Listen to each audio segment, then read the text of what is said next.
All right. Story time. Story time. Story time. Kind of a holiday story. And those of you that know me very well, you know that I'm kind of an emotional person, especially around the holidays. This holiday, I was, kind of having some holiday sadness a little bit the other day. And I was just remembering my grandparents and the homes that we grew up with during the holidays. And of course, I was sad because all of my grandparents are now gone. And just reminiscing the feeling of we're going to, grandpa and grandma's for the holidays and kind of bouncing around and being in, growing up in a mixed home, multiple homes. It was just, I was going through a little bit of, some feelings and emotions that were coming over me. And it was interesting because in the matter of time, seconds, really, minutes, whatever you want to do, things changed drastically. I went from, kind of feeling sad and giving myself a little bit of pity because I was missing certain people or certain feelings around the holiday time. And, when you're feeling this self-pity and sadness, you get further and further away from feeling grateful and having gratitude. And that's where I was starting to put things together in my mind and having this self-talk of what we don't have or who's no longer here. And we start to negatively, right, charge our thoughts. And me, I'm usually very, very positive and whatnot, but everybody has their days. I'm human after all, and missing certain people that were very dear to me, it's kind of taking a toll. And my wife and I were talking about it, and she shares some of my sadness as well because both of her parents are gone, and missing all of her family during this time of the year. And then my wife, gets a message from a woman that we know, that she knows, that needed some help.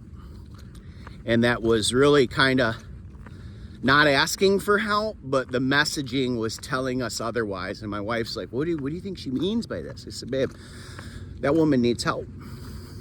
And we usually give to charitable groups, and as you know, with my company, that's a huge part of what we do. So it's normal and natural for us to give. But this year was different. This year it wasn't Clinton initiating giving back, and my wife is a very giving person. My wife felt the need to be able to give to this family during this time of year. And I was so proud of her, and it made me feel so wholesome that because my wife watches me give all the time, she had this feeling and compelling feeling to be able to give back, but it set both of us back to reality.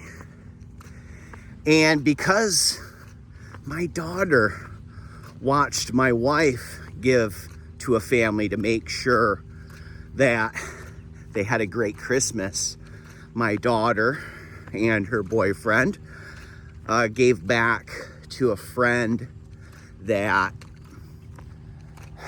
shouldn't have been left alone on the holiday time. This young girl is just a phenomenal staple in my daughter's life as a friend. Was having a tough time, didn't get really any sort of love, for the Christmas time. And it was just, for my wife and I, kills us to see kids not being loved during the holiday time. I don't know how else to really explain it. So anyways, it turned out to be fantastic. It turned out to really the sadness and the pity that we were feeling for not having some loved ones.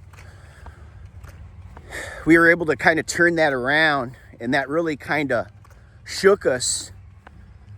And it really started to give us this understanding again, you know, and that reset of gratitude, being grateful.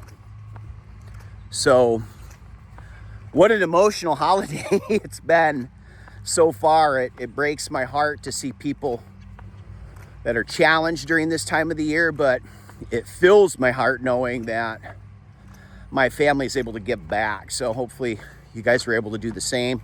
And if you hadn't, there's still time left on the clock this year to make somebody's life a little bit better.